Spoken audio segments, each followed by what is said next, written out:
lovers, welcome to 411 on Movies, where you get the latest happenings in the world of movies. My name is Ahine Arthur.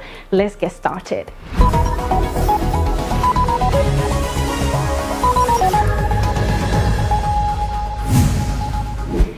Filmmaker Kunle Afolayan, in an interview with AFOREVO TV, said his movie Anikulapo met all the criteria set by the Academy of Motion Pictures Arts and Sciences (AMPAS) for the International Feature Film category for the 2023 Oscar Awards. Afolayan wonders why his picture Anikulapo wasn't selected by the Nigerian Official Selection Committee (NOSC) to represent the country. A few weeks ago, NOSC announced that no Nigerian film was eligible to represent the country at the 2023 Oscars because none of the 3 motion pictures submitted met the criteria. So why was it not selected? Is it because the Oscars criteria says a movie must be released on a streaming platform or any form of release before it qualifies? We met all the right, I don't know what happened. Maybe all of you guys should ask them, but I really don't know what happened. 8 out of the 15-member committee voted for none of the movies. 5 voted for Ebony Life's election or by the King's Horseman.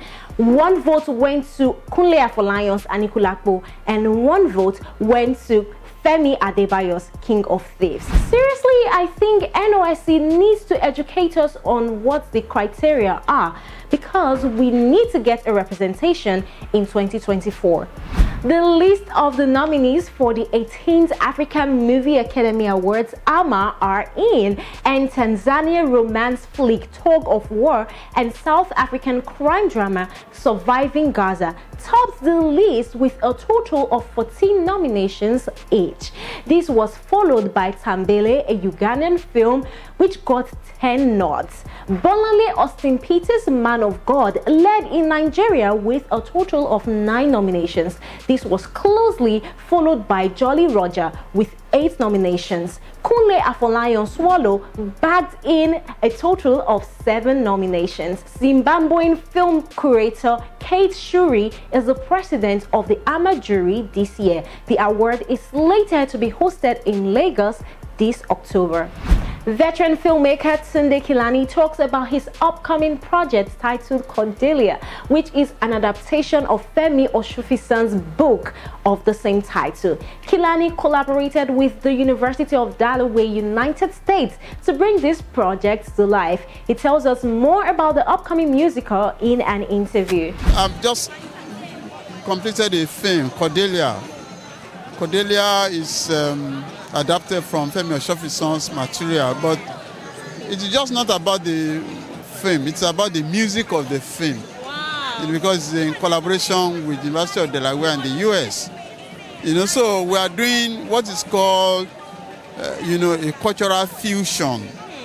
Our own culture, some aspects of their own culture, and we are coming together to fuse cultures. That is another direction. And in Hollywood, EGOT-winning actor James Earl Jones, who has voiced Darth Vader for nearly 50 years of Star Wars films, is stepping away from the role. Jones' voice won't be replaced by another. Instead, his voice will still be used through an artificial intelligence program that will recreate his voice. Now, according to Vanity Fair, the 91-year-old actor has signed off on an archival voice recording being used by young filmmakers who plan to utilize artificial intelligence synthesized speech technology to recreate Jones' younger voice from his previous films for future projects. Of course, you can't replace the voice of James Earl Jones. I think this is just the best bet. Marvel Studios president Kevin Feige has opened up about him not recasting the role of T'Challa in Black Panther's sequel, Wakanda Forever, after the passing on of Chadwick Boseman.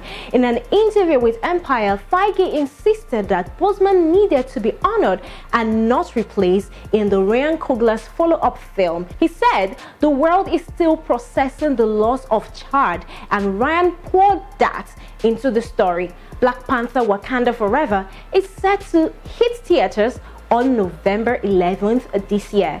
Now it's time for us to check out what's new in cinemas this week, starting with Kunle Afolayan's Anikulapo. Saro, played by Kunle Remy, is a simple craftsman who wanders into a village with the power of resurrection. As his power becomes more evident, he soon falls into a romantic relationship with a young lady whose antic causes her to be described as a man-eater. Ticket to Paradise is also new in cinemas. In Ticket to Paradise, a divorced couple teams up and travels to Bali to stop their daughter from making the same mistake they think they made 25 years ago. Don't Worry Darling is new and showing in cinemas. In the movie, 1950s housewife living with her husband in a utopian experimental community begins to worry that his glamorous company may be hiding disturbing secrets. Now, Brotherhood by Jade Oshiberu is still showing in cinemas across Nigeria. In the movie, twin brothers Wale, played by Falz, and Akin, played by Toby Bakri, fall on opposite sides of the law, with Wale joining the police force and Akin joining a notorious gang of robbers. But the bond of brotherhood is, however, tested in this movie. My name is Ahine Arthur. If you are not subscribed to this channel, please kindly do so right now and follow us across all our social media channels. I will be back on your screen next week. Until then, watch this space. We have loads of interesting content for you. Bye.